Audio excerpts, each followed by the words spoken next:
What's up, YouTube? This is Too Raw for TV. So, man, I don't want to sound evil. I don't want to sound unfeeling in this video. I don't want to sound like a person that, oh, man, look, do you know what it's like to be hurt? Do you know what it's like to go through this and that? Yes. Yes, I do. I'm a person that has had to deal with pain for the last 20 years on some level.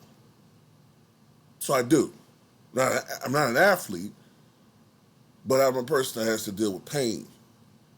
And this is why, when it comes to a guy like Lonzo Ball, who has such an incentive to play through pain, earning millions and millions of dollars, I don't quite understand some of these players. That's why I always laugh when these guys say these guys today are stronger and better and faster, this, that, and the other. And I'm like, what, how? How? Like, it's always something with Lonzo Ball, man. It's always something with this guy, man. And whenever we call this guy a bum, whenever we call this guy a fucking bum, you know what you're talking about, man. This guy, he's just a slow learner. He's just a slow developer. Yeah, okay. Look, man, he's going to be at best in his career. It appears that he's going to be an injury-prone, okay point guard at best. Okay. When I say okay, he might get you 11 and 7 on a really, really good year. To be honest with you,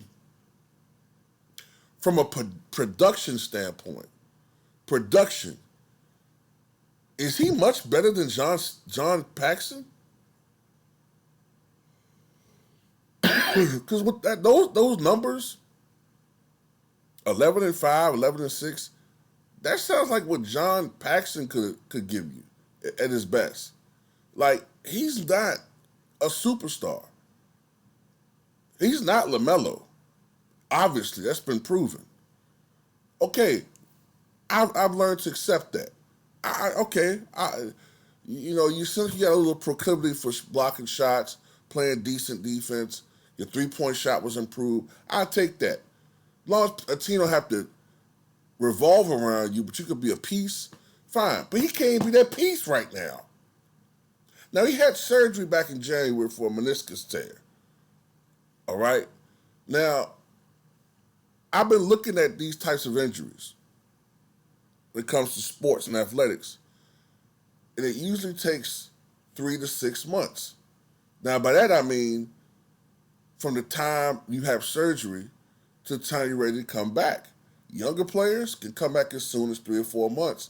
Maybe certain cases where the injury is more severe or a little bit older, 6 months, maybe 7 months.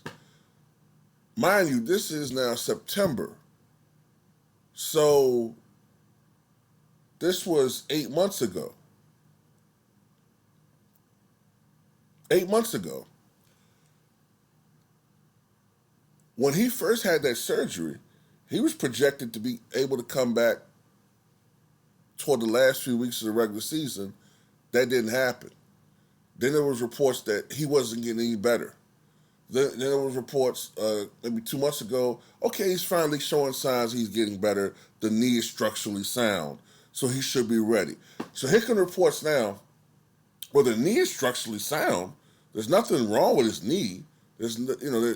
Everything is fine, but he still has lingering pain. Well, maybe I'm not an expert. I'm not an expert in these types of injuries, but maybe some of the lingering pain is the fact that you're not working your knee enough. You're not exercising. You're not doing enough. Maybe some of it's a little bit psychological.